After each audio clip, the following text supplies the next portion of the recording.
In school, one part of receiving a quality education is learning about old historical figures and their important contributions to the world, like George Washington, Albert Einstein, and the person who created the concept of school breaks. God bless you. But some of the people that I was told were quote unquote genius or changed the world by my elementary school teachers, I look back at what they did and I think to myself, these guys really ain't shit. Take Isaac Newton for example, every physics teacher's GOAT. He got famous for his Newton's first law stating that an object at rest will stay at rest and an object in motion will stay in motion unless acted upon by an external force. So basically, he just said that an object will not move unless it's moved. Like, I could have said that, call me the next Isaac Newton. He literally just got famous over saying the most common sense shit, but because it was during the goddamn Ice Age, people thought that shit was revolutionary. Alright, next person we got, Ludwig van Beethoven. Music teachers love to swear up and down that he was the GOAT of music. And I pride myself on being unbiased, so I took the liberty to go and listen to some of his so-called best works. Piano Sonata, Symphony No. 5 in C major, and Bagatelle. I definitely fucked up that pronunciation. But after listening and listening, I gotta say, this man's gotta be the most overrated artist out there. Dude does not hold a candle to any artist today. He also doesn't have any lyrics, like literally zero, which just proves he doesn't have that creative talent.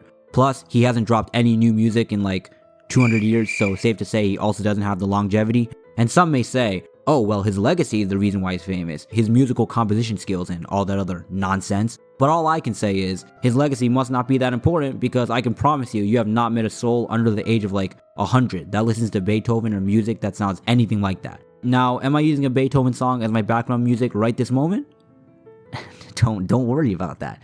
But in conclusion with Beethoven, his music is not all that. In today's world, he would just be another failed homeless musician. Alright, next up, we got NBA players in the 1950s. Every time someone wants to tell me a player in the 50s is a top 10 player of all time, man, shut your bitch ass up. I mean, what can I say? Shit looks like gameplay from my local YMCA rec league. Like, I know there are some people that doubt Will dropped 100, but shoot, with this comp, I can believe that. William Shakespeare, one of the most famous writers, and I'll admit, he's got some pretty decent works. Romeo and Juliet, I remember watching that in 9th grade English, and I remember liking it. Probably because I watched it and not read it. But he's still overrated because ain't no one today can understand his writing. Like, I'm convinced he would just put apostrophes in any random place and people would just say it's sophisticated. Take this poem, Venus and Adonis. We'll do a little read along. Alright, so I got the poem up right now. Shout out to the Poetry Foundation for getting this for me. And I can't lie, this shit is way longer than I expected, so I think I'm just gonna read the first few lines. We all got things to do in our life. Even as the sun, with purple-colored face, had ta'en his last leave of the weeping morn, rose-cheeked Adonis tried him to the chase. Hunting he loved, but love he laughed to scorn. Sick-thoughted Venus makes a main unto him, and like a bold-faced suitor, gins to woo him. What the f does that mean, Kobe Bryant? Alright, last up we got Socrates, the famous philosopher known for his deep and introspective thoughts. And doing my research on this guy, I'm not gonna lie, he's got some decent quotes. But we also got some famous quotes from him that I've heard better from Drake, I'm just being honest. Happiness is an unrepentant... Happiness is an unrepentant pleasure. Or, know thyself.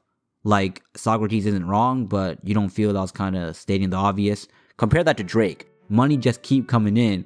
You would think that I'm Irish, the way that stays doubling. And the fact that people use Drake's quotes and not Socrates for their Instagram captions, it's really no contest. Anyways, that's the video on these fraudulent old men. Check out my other videos if you want. Thanks for watching, and goodbye.